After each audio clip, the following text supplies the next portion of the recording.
Anybody who needs to refer back to this later has that available.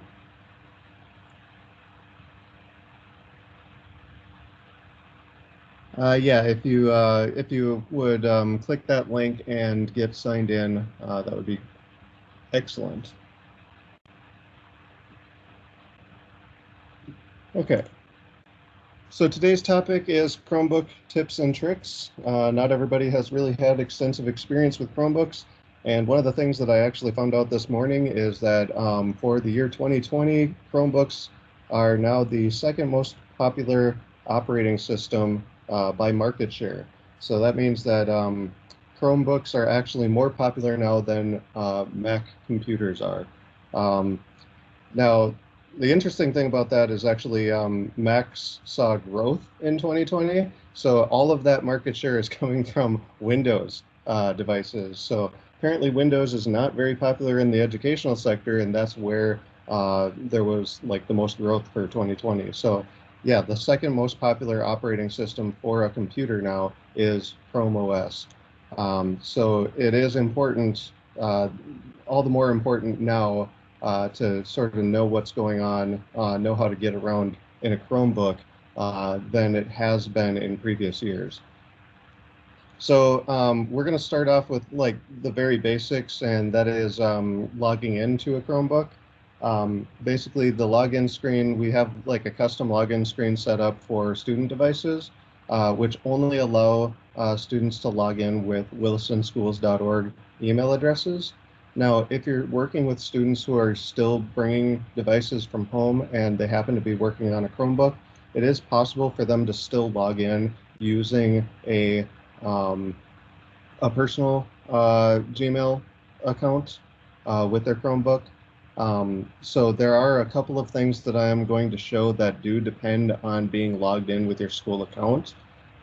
First off, when we were talking about being signed into the Chrome browser, you'll notice that there is no little logo in the corner for logging into the Chrome browser when you're using a Chromebook. And the reason for that is it's actually taking the login information from what you use to log into the Chromebook. So for using a Chromebook, where you're going to find the actual login information is by clicking on the clock down here in the corner, bottom right corner, and then taking a look at the top left of this panel. This little icon right here, if I click into that, it'll show me which account is signed into this device. And this sign-in information carries over into the Chrome browser, which we were talking about before. I'm just going to clear my notifications there. So again, you click that little clock in the bottom right corner, and then tap on the little icon here, and then that'll show you who is logged in, like what account is logged in. And if they're logged in with a personal account on a personal device, they might have to sign out and then sign in using their school account before they get all of the stuff that we put on there. And, depending on the student, that might be something that you end up having to talk with them about. But for the most part, everything that you can do on your school account, you can still do on a personal account. It's just things like Kapara require you to be signed in with your school account in the browser in order for that to work. So they would have to be signed into their Chromebook with their school account is basically the long and short of that one. Down at the bottom of the screen, much like other operating systems, you have a lot of shortcuts to different applications down here. By default, I think the default set is Google Chrome, which is the browser. You have a shortcut to Google Drive and the Play Store. Those are all definitely down there. I think the shortcut to Google Docs is down there by default as well, but I'm not sure about that one. So those are ones that you start off with, but you can add more as you need. And you can see down here, I've got one for Google Keep, I've got one for the Files application, and I've got one for Microsoft Teams. Now, the Microsoft Teams one is actually an Android app that I downloaded from the Google Play Store. Student accounts are restricted to apps that we've whitelisted, I'm pretty sure. So if there is an app that you're wanting students to be able to use and they're not being able to download it, then that is an app request. And there is a process, and I actually do have like a record of what that process is, but it's a little more complicated than I'm going to spend time on here. But if you need that app request process, you can email me or you can put in a ticket and one of us will get that process to you. So one of the things that you can do if you're on a touch screen is you can swipe up a little bit and that'll open up the app drawer. If you're not using a device that has a touch screen, you can click on the little circle at the bottom left and that'll pull out the drawer just a little bit.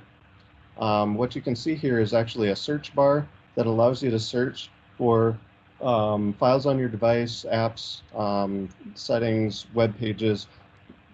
There's a lot of different things you can search for in here. And one of the most useful things, one of the things that speeds up my workflow when I'm on a Chromebook the most is to just be able to type the name of the app that I'm looking for into that search bar. So if I was looking for an app that I have installed on this device, like GeoGebra Classic, I can just type in the first few letters of it and it starts to filter down based off of what's on this device. I haven't been able to get the files thing working on here, the file search, but theoretically you're supposed to be able to just type in the name of the file that you're looking for and it would show up on the search results. But if I type in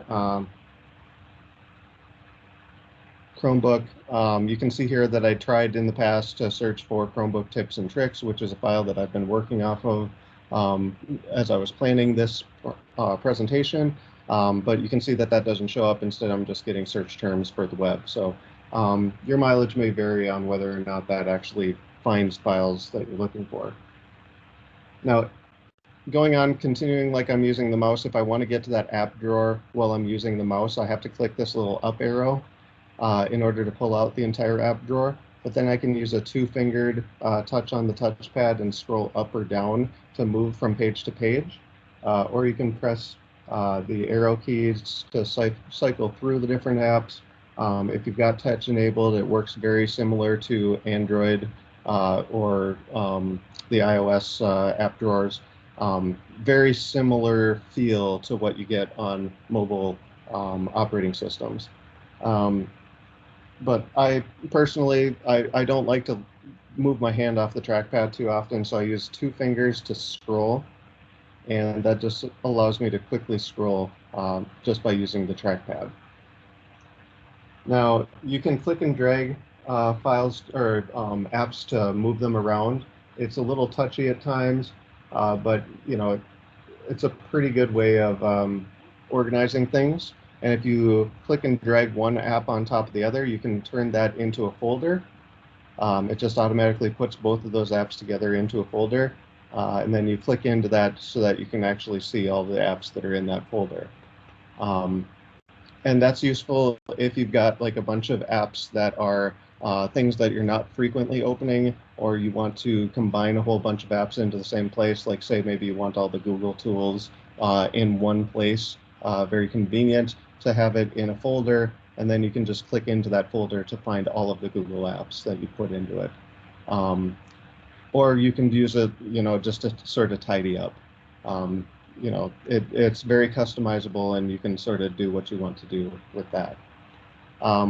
Another thing that you can do is you can use a two-finger tap on an app if you're using the touchpad, or you can use a long press, and that will pull up this context menu, which allows you to uninstall apps or pin them to the shelf, which is down here. If I click on pin to shelf, it's going to give me a copy of that calculator app that I can launch from down here instead of having to go into the app drawer every time I want to find it. So now, you know, if I've closed out of that, I can just tap on that and it'll pull up the calculator app, which for some reason is still in Radiant. I don't know why. To get rid of an app that you have pinned, you know, you can leave the app open and it'll still stay in the drawer even if it's not pinned. So what I'm going to do is I'm going to long press on that app down here, and I'm going to click unpin. And now it's still at the bottom there, And what's difficult to see because my white balance or my exposure is not perfect on this, the document camera does not perfectly see everything the way that it should. There's a little divider there, a little divider between these two. And the ones on the right are apps that you have open but are not pinned to the bar. And so when I close out of this app, now that little shortcut goes away. Similarly, if I were to do that to an app that it isn't open and unpin it, it just goes away without sort of any, without sticking around for that little extra bit. So that's really like the long and short of the app drawer. There's a lot of customizability that you have in here, and those long presses make it so that you can easily store items um, down in the shelf. And once they're in the shelf, you can click and drag to move them, reorganize them the way that you want. The next thing that we're going to take a look at is the Files app. The Files app, right now I have it pinned here, but if you're looking for it, you can go to the search bar and just type in Files and it'll show up. And then I can launch it from here, or I can pull the shelf open a little bit further and I can find it in the app drawer. And so I'll just tap to open it. And now this kind of should look a little bit familiar to anybody who's used Windows or Mac OS to a certain level in the past. Basically, on the left side of this, we have all of the file folders that we can have files stored in. You can also see down here there's Google Drive that's linked to the account that you're signed in with. So, you know, I can search through my computer and I can search through my Google Drive to find the folder that the files I'm looking for are in. In this case, I'm going to go to the Downloads folder, and this is where all of the stuff that I've downloaded onto this computer tends to end up. You can sort of like add your own file folders and things like that to this as well. But in general, most things are going to end up in downloads. That's kind of just a catch-all. And when I select a file, so for instance, if I want to select this file, you know, I've got it highlighted. If I have a file highlighted and I press the space bar, it'll open a preview of that file. Now, this only works for things like images and Google Docs because those are the ones where previews are supported. And it also shows some information about that file. So right here, it says that it's an image. It says how big the file size is, the last time this was modified, and the dimensions, you know, how wide and tall this image is. If I were to select something else like a Word document here and press the space bar, it says no preview available. And that's just because this file type is not supported. You can't get a preview for this file type through the Files app. It'll still show the information about this, but you won't be able to see a quick preview. Now, that isn't to say that a Chromebook is not capable of accessing a Word document. You absolutely can open up a Word document, and that's what I'm going to do right here. In this case, it automatically uses an extension for Chrome to try and open the Word document. However, what I can see from this is that the add-on for Google Drive isn't perfect. It's not showing the formatting of this document correctly. So what I can do, or what students can do to access Word documents that you've shared with them and make sure that the formatting is all correctly displaying, is they can go to office.com.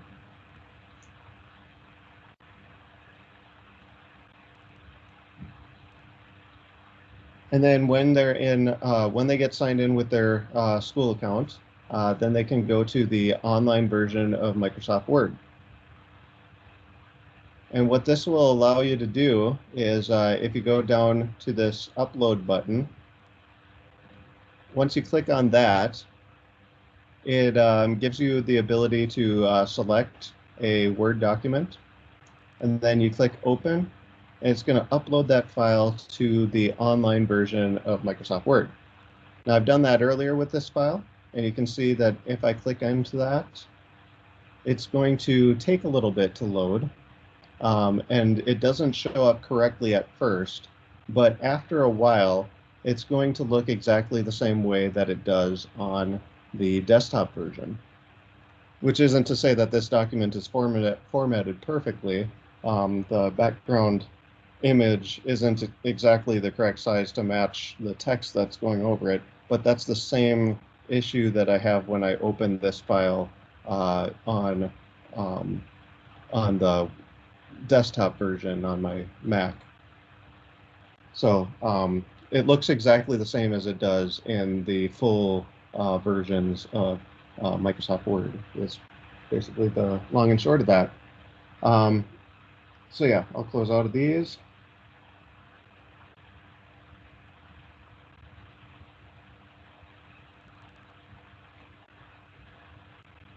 So another thing that you can do in the Files app, going back to the Files app, another thing you can do is you can actually go into your Google Drive, which I said before was linked.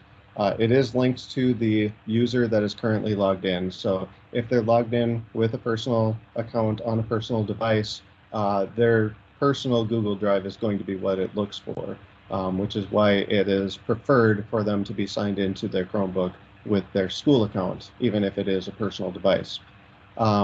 So what I can do is I can go into my drive and I can go look through all of my file folders until I find the folder that I'm wanting to work around in. And so here I've got this folder that's got a single Google Doc in it. We're going to say that this is an assignment folder in a Google Classroom or something, and I'm going to want to refer back to this over a few times a day over the course of the next couple of weeks. In that case, it's really inconvenient for me to have to dig down into all of these folders every single time I want to come back to this particular folder. So what I'm going to do is I'm going to do a two-fingered tap on this folder name, and that brings out the context menu again.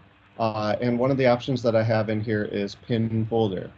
And when I click on that, it's going to create a shortcut to that folder right here at the top of my list. So you can see I've already done this with the folder in my drive called 2021 Files. This is a folder that I actually refer to quite often, and so it's a lot easier for me to get back to this folder as long as I've got that pinned to the top of the list, because now I don't even have to open into my Google Drive to get to that folder. Same thing for this assignment link that I just created. I don't have to tap all the way through every folder in order to get back to that.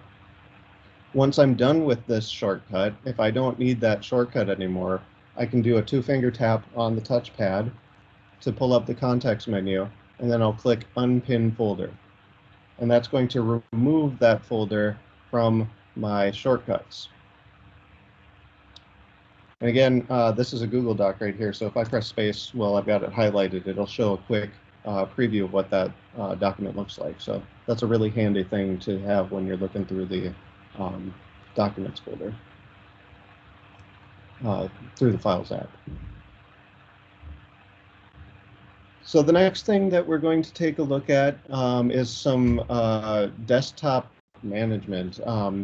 You know, if you've got a Chromebook that you're working off of and you're not plugged into an external monitor, then you only have this much space to work with. You only have as much space as on the screen.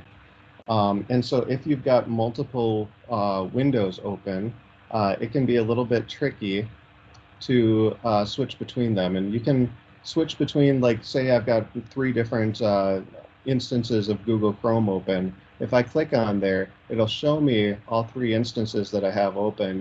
Here I've got a link to archive.org. Here I've got the document that I was showing earlier that has the link to the sign-in page. And then here I've got just the Google page. I can switch back and forth between them doing that, or I can press Alt-Tab to switch between the 2 most recently used browser windows.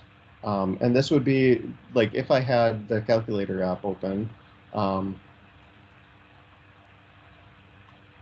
if I had the calculator app open and I wanted to switch back and forth between a document that I'm using and a calculator, now I've made it really convenient. I can just Alt-Tab and I can switch between the document and I can switch to the calculator.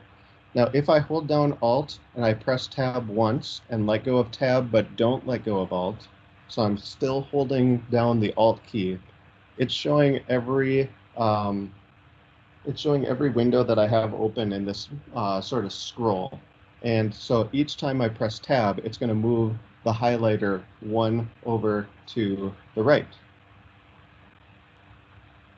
And once I reach the page that I want to open, I'll let go of the Alt key. And that brings that one that was highlighted forward to the front. So again, I'm holding down Alt, and I just press and let go of tab while not letting go of Alt. And an example of what that's looking like, I'm still holding down the Alt key, and I'm pressing Tab, and it's swapping in between the different ones that are highlighted. And once I've highlighted the one that I want at the front, I let go of the Alt key, and it brings that one forward. So that's one of the things that you can do here, is you can do Alt-Tab switching, which is something that is available on every operating system, but particularly, on like a laptop, that's going to be really useful, especially if you're switching between a whole bunch of different full screen things. There is another option that's available for switching between apps, and that would be this button right here. Um, it pulls up a different type of menu. And so when I press that button, it's going to show every app that's open in sort of this like preview view. And now I can just click whichever one I want to bring forward. So again, I press that button, that's the rectangle with two lines, and I find which app I want in the foreground, and I click on that, and it brings it forward. Another thing that you can do while you're in this particular view is at the top right, you can click on New Desk, and this is going to create a new virtual screen for you to move your apps to. So if I click and drag a full screen app to that screen, now it's taken one full screen app off of this desktop and it's moved it onto a second desktop that's sitting to the right of that original desktop. And then you can switch back and forth between the two, kind of like you're looking at a monitor over here and the monitor over there. But they're both showing up on the same screen. And there is a desktop shortcut or a keyboard shortcut to switch between the two different desktops. I'm going to try and angle this so that I can see the desktop up here as well as the keyboard down here. So I'll press and hold the search button here, which is the one with the spyglass on it. And then I'm going to use these square brackets to move left and right one screen. So because the screen that I want to move to is over here on the right, I'll just hold down that search key and then I'll press the square bracket to the right. And it moves me over to another virtual monitor. So in this way, you can sort of switch back and forth between two full screen apps and not have to do that whole Alt-Tab thing. Not everybody is going to find this way of doing things very useful, but for the people who do like to work this way, they find these shortcuts to be like immensely helpful. So if this is something that you're interested in, you're probably already looking at that and knowing, yep, that's me. But for the rest of us, we probably just do like Alt-Tab switching. We're just comfortable with that because that's what we did for so long. So yeah, that is a cool feature. And if I ever want to go back to just one screen, I just go into this view again, and then I'll click that little X at the top right of the monitor that I want to close out of, and it brings all the apps back onto the active display. So if I click back out of this, and if I were to click and drag these different instances of Google Chrome, we'll see that all of them are now open on the same screen.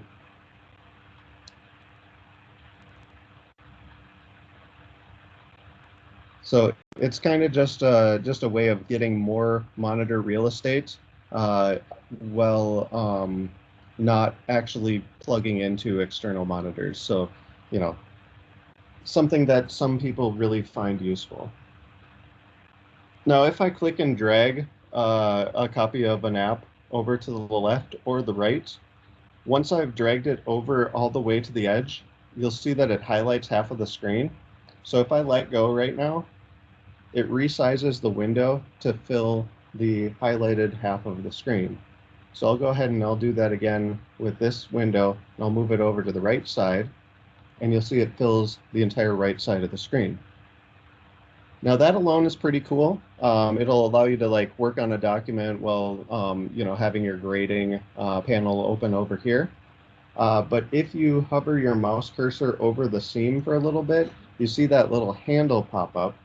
And what you can do is you can move your mouse down there and click and drag that handle to resize both windows at the same time. That's especially useful if you've got a document that you're working on over here and you're wanting to also have like a chat panel open over here, or like I said earlier, your grading panel. You can be working on the document, you can have the document that you can refer back to over here, and then you can have your gradebook open over on this window. And then when you're ready to resize that, if you want to make it even again, you can just sort of click and drag it somewhere in the middle, and you get your space back for the one that you're making bigger. And if at any time you want to move this back to a full screen app, you have two options. You can either click this full screen button in the top right corner, or you can click and drag the window all the way to the top of the screen. It highlights the whole screen, and that's how you know it's going to be full screen. Sometimes I just find it easier to do it that way rather than precisely clicking on this particular little button. I just like slamming things around and letting it sort of take shape. It's just more intuitive to me, I guess. So the next thing that I want to show you is probably the most important thing that I want people to remember at the end of this. The most important keyboard shortcut that you can use on a Chromebook. And it's going to be Control-Alt question mark. Control-Alt question mark. It's probably the most useful keyboard shortcut that if you're just going to remember one keyboard shortcut, you remember this one, Control-Alt question mark. And the reason for that is when I press Control-Alt question mark, it pulls up the keyboard shortcut search tool. This is a tool that Chrome OS has that allows you to look for any keyboard shortcut that you want. So if I was looking for the keyboard shortcut to take a screenshot, for instance, I just type in the word screenshot, and it's going to show me all the shortcuts that relate to taking a screenshot. In this case, the one that I'm looking for, take partial screenshot, I most frequently use that one because it allows me to just take a capture of a portion of the screen. It says it's Control-Shift and that weird button that has the rectangle and two lines. So if I press down Control-Shift and the rectangle with two lines, it changes my cursor to a crosshair that lets me know I'm in screenshot mode, and it grays out the screen a little bit. And that's to let me know once I start to click in one corner and drag to another corner, it'll let me know which portion of the screen I'm capturing. So once I let go, now it's showing me that I have taken the screenshot. Here's what the screenshot looks like, and it gives me a couple of options like show in folder, copy to clipboard, which basically just lets me paste it right into a document that I'm working on, and then annotate image, which brings up Google's simple little image annotation tool. And it's going to notify me, of course, that things are changing in Google because they're always changing in Google. And every time you create some sort of training material on a Google product, they go and they change things on you within the next year or something like that. It's real fun. But yeah, this is the annotation tool, so I can, go in and I can pull out I can pull down the menu on here. I can say I want this to be red and I want it to be that size, and then I'll just sort of click and drag, and then I can create a little arrow here to point out that I want them to click on the books thing.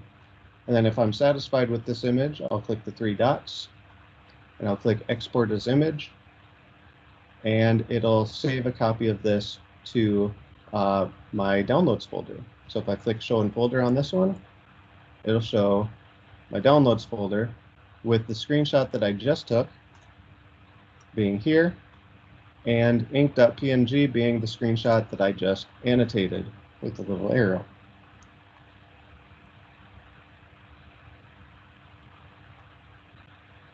Now, the last thing that I want to make sure that everybody sees before they leave is there are certain times when a student will bring you a Chromebook that looks a little weird. Something weird is going on with it, and you don't quite know what to do with it. Well, not all of those things are going to require a wipe. Some things are, like if the cursor ever disappears and you just can't see the cursor at all, that usually tends to be sort of like a hardware bug, or it might be a software bug that's fixed by a wipe. But typically we wipe them and we swap them out with another device when the cursor disappears. Another thing is if the on-screen keyboard stays on all the time. That tends to be something that we need to fix with a wipe. But not everything needs to be fixed with the wipe. And so I'm going to show you a few examples of things that you can fix on your own without having to send a kid to tech and wait on us to actually be available and able to take them in and swap out their device. Most of the weird stuff that we see comes from the accessibility menu. And the accessibility menu is available at the bottom right. If you click on the clock, it'll pull out that menu. You got your Wi-Fi and Bluetooth stuff in here, but then you might gloss over this accessibility thing because accessibility, that's a word that the eyes kind of glaze over when you see that. Unless you happen to be a person who has specific impairments that can be addressed through the accessibility tools. Then you get real familiar with finding accessibility tools. So in accessibility, we have things like Chromebox and Select to Speak.